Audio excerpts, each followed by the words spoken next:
Perkenalkan, nama saya Fudul Hakim Mustafa.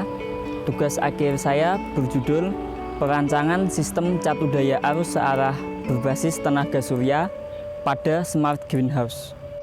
Berikut gambaran sistem catu daya yang akan dirancang. Daya disuplai oleh modul fotovoltaik atau panel surya yang kemudian akan disalurkan ke solar charge controller. Solar charge controller memiliki dua output, yaitu yang pertama akan mengalir ke baterai untuk charging dan yang kedua akan langsung mengalir ke beban. Namun, daya pada baterai dapat mengalir ke solar charge controller untuk mensuplai beban ketika panel surya tidak lagi mensuplai daya. Beban yang disuplai pada penelitian ini adalah beban lampu, beban lompa, dan beban mikrokontroller. Kapasitas panel surya yang digunakan sebesar 200 watt peak. Solar charge controller dengan rating 30 ampere, baterai dengan kapasitas 100 Ah. Total beban yaitu 95 watt yang terdiri dari pompa air 72 watt, beban lampu 20 watt, dan beban mikrokontroller 3 watt. Pada proses pengujian, dilakukan pengukuran tegangan pada ujung-ujung kabel dan pengukuran arus, yang mana nantinya dapat digunakan untuk mencari efisiensi panel surya, efisiensi SCC, tegangan jatuh, dan untuk memonitoring baterai.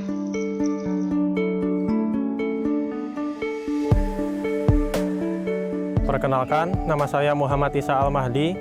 Tugas akhir saya berjudul Perancangan Sistem Kontrol Penyiraman pada Smart Greenhouse menggunakan metode Fuzzy Logic Sugeno.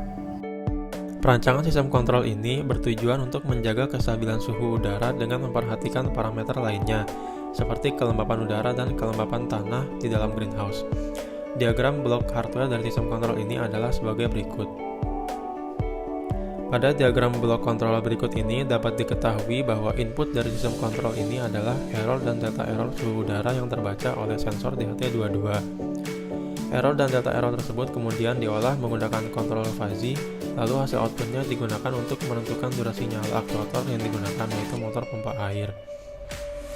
Berikut ini merupakan himpunan keanggotaan error suhu udara dan himpunan keanggotaan delta error suhu udara.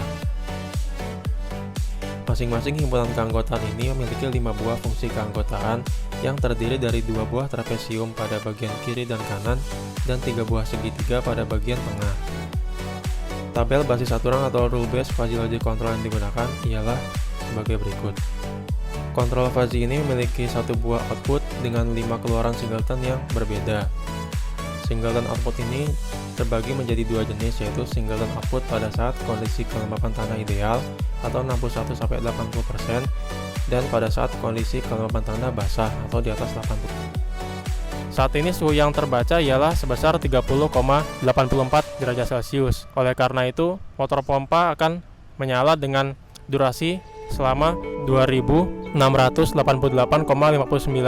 milisecond sesuai dengan nilai output dari perhitungan fuzzy. Perkenalkan, nama saya Hanifrul Jihad. Tugas akhir saya berjudul Perancangan Sistem Akuisisi Data dan Sistem Monitoring Parameter Lingkungan dengan Protokol MQTT pada Smart Greenhouse. Pada subjudul tugas akhir saya ini, saya menggunakan 3 sensor sebagai sistem akuisisi data, yaitu sensor DHT22 sebagai pembaca suhu udara dan kelembaban udara, sensor C0193 sebagai pembaca kelembaban tanah, dan sensor pH tanah sebagai pembaca pH tanah. Untuk pemrosesan data, saya menggunakan microcontroller Arduino Due, dan untuk pengiriman data, saya menggunakan modul Wi-Fi ESP32S. Berikut adalah diagram perancangan perangkat keras. Seluruh komponen yang terdapat dalam perancangan ini mendapatkan suplai tegangan dari DC-DC buck converter sebesar 5 volt.